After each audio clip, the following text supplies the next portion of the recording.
warahmatullahi wabarakatuh. Perkenalkan, nama saya Vika Furimareta dari kelas Ekonomi Syariah 3 dengan NIM 2041050200074. Di sini saya akan menanggapi penjelasan dari Bapak Dr. Abdul Wadud Nafis ICMEI selaku dosen pengampu mata kuliah Ekonomi Makro terkait dengan inflasi dalam perspektif ekonomi konvensional maupun ekonomi Islam. Nah, sebelumnya kita itu harus mengetahui terlebih dahulu apa itu inflasi.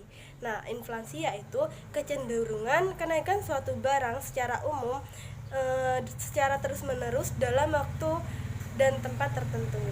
Nah, seperti contohnya itu cabai. Cabai kemarin tuh pada saat PPKM, cabai itu melonjak naik. Yang awalnya harga normalnya itu cuma 20 sampai 25 per kilo. Nah, itu sekarang melonjak menjadi 40 sampai 45 per kilo. Salah satu faktor yang menyebabkan kenaikan cabai pada saat itu adalah kelangkaan dari cabai tersebut.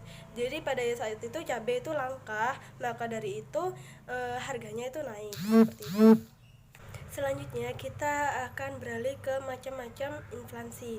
Nah, inflasi itu terbagi menjadi 3. Yang pertama itu berdasarkan sifatnya, yang kedua berdasarkan penyebabnya, dan yang ketiga berdasarkan asalnya. Jadi apa sifat-sifat dari inflasi, apa penyebab dari inflasi, apa dari mana asal inflasi. Nah, untuk lebih lanjutnya kita membahas satu persatu terlebih dahulu. Nah, dari sifat dari inflasi terlebih dahulu. Berdasarkan sifatnya, inflasi itu terbagi menjadi 3, yaitu ada inflasi merayap, inflasi menengah, dan inflasi tinggi. Nah, yang dimaksud dari inflasi merayap yaitu inflasi yang secara agregat itu masih mencapai rendah dan dianggap rendah, yaitu secara agregat dihitung cuman mencapai 10% dari per tahun, maka itu masih dianggap rendah dan termasuk dalam inflasi merayap. Terus yang kedua ada inflasi menengah. Inflasi menengah itu yang dihitung secara agregat mencapai antara 10 sampai 30% dari per tahun, maka itu disebut dengan inflasi menengah. Nah, yang ketiga ada inflasi tinggi. Inflasi tinggi ini yang dihitung secara agregatnya itu mencapai 100% dalam per tahun, maka itu disebut dengan inflasi tinggi. Selanjutnya inflasi berdasarkan penyebabnya. Nah, yang pertama itu ada inflasi permintaan. Inflasi permintaan ini timbul karena permintaan barang dari masyarakat itu terlalu kuat. Seperti contohnya itu permintaan pada beras. Nah, masyarakat itu meminta beras tersebut, namun persediaan beras itu sedikit. Nah, maka dari itu timbullah kenaikan harga yang disebut dengan inflasi permintaan. Selanjutnya inflasi penawaran. Nah, inflasi penawaran itu timbul karena biaya produksi itu naik atau berkurangnya penawaran agregat, seperti contohnya pada mobil misalnya mobil Avanza. Nah, pada saat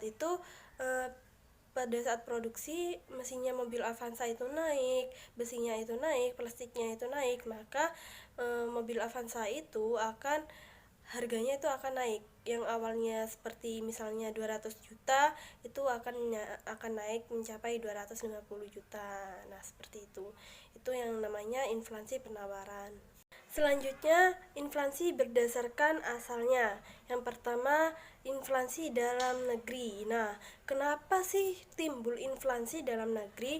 Nah, beberapa faktor itu menyebutkan timbulnya inflasi itu yang pertama karena kurangnya persediaan, terus yang kedua karena kenaikan harga bahan dari produksi. Nah, itu akan timbul inflasi dalam negeri tersebut. Terus selanjutnya inflasi luar negeri. Nah, inflasi luar negeri ini terjadi karena beberapa faktor. Biasanya itu misalnya di luar negeri biaya produksinya itu mahal, maka pas waktu barangnya itu nyampe di Indonesia itu harganya itu juga tambah naik, maka itu disebut juga dengan inflasi luar negeri. Atau ada juga seperti emang dari dalam negeri itu itu barang itu mahal karena barang-barang itu barang-barang impor. Jadi di dalam negeri itu dimahalkan atau harganya naik. Seperti contohnya HP yang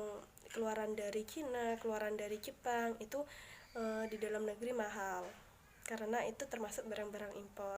Selanjutnya sebab-sebab terjadinya inflasi. Nah, sebab-sebab terjadinya inflasi itu ada 3, yaitu inflasi karena permintaannya, inflasi karena penawarannya, inflasi campuran. Nah, yang pertama inflasi permintaan. Nah, inflasi permintaan itu seperti yang sudah dijelaskan saya tadi, inflasi permintaan itu timbul akibat permintaannya itu banyak, namun ketersediaannya itu sedikit. Dan yang kedua inflasi penawaran. Nah, inflasi penawaran ini sudah juga saya sudah jelaskan tadi. Inflasi penawaran ini juga timbul akibat kurangnya penawaran agregat atau biaya produksi yang tinggi. Nah, selanjutnya ada inflasi campuran. Inflasi campuran ini timbul secara bersamaan tuh, kayak permintaannya tinggi, ketersediaannya sedikit, terus biaya produksinya tinggi, itu yang namanya inflasi campuran. Selanjutnya beralih ke pembagian inflasi dalam ekonomi Islam. Nah, yang pertama ada natural inflasi atau inflasi yang terjadi secara alami. Inflasi yang terjadi secara alami itu misalnya kayak pas waktu ada COVID-19 ini itu inflasinya itu terjadi secara alami. Secara alami barang-barang atau permintaan barang itu semakin naik pada saat ada COVID atau pada saat lebaran, permintaan itu naik. Jadi maka harga-harga barang-barang tersebut itu ikut melonjak seperti itu. Terus yang kedua ada human error inflasi atau kesalahan orang. Itu terjadi akibat kesalahan orang, seperti contohnya pada korupsi, seperti kenaikan pajak secara berlebihan, itu yang namanya inflasi human error inflasi. Selanjutnya beralih ke dampak inflasi dalam ekonomi Islam. Nah, yang pertama itu dampak inflasi dalam perspektif ekonomi Islam itu yang pertama itu menimbulkan gangguan terhadap fungsi uang. Nah, terutama terhadap fungsi tabungan, fungsi pembayaran di muka, dan fungsi unit perhitungan. Terus yang kedua itu melemahkan semangat masyarakat untuk menabung. Nah, yang ketiga itu meningkatkan kecenderungan berbelanja terutama untuk barang-barang non-primer dan mewah. Terus yang ketiga, mengarahkan investasi pada hal-hal tidak produktif seperti penumpukan kekayaan berupa tanah, bangunan, logam mulia, dan mata uang asing, serta mengorbankan investasi produktif seperti pertanian, industri, perdagangan, dan transportasi. Nah, terus apa sih tujuan dari kebijakan fiskal? Nah, tujuan dari kebijakan fiskal itu adalah untuk menciptakan stabilitas ekonomi, tingkat pertumbuhan ekonomi yang tinggi, pemerataan pendapat.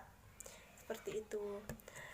Cukup sekian penjelasan yang dapat saya sampaikan. Apabila ada kesalahan, saya mohon maaf. Wassalamualaikum warahmatullahi wabarakatuh.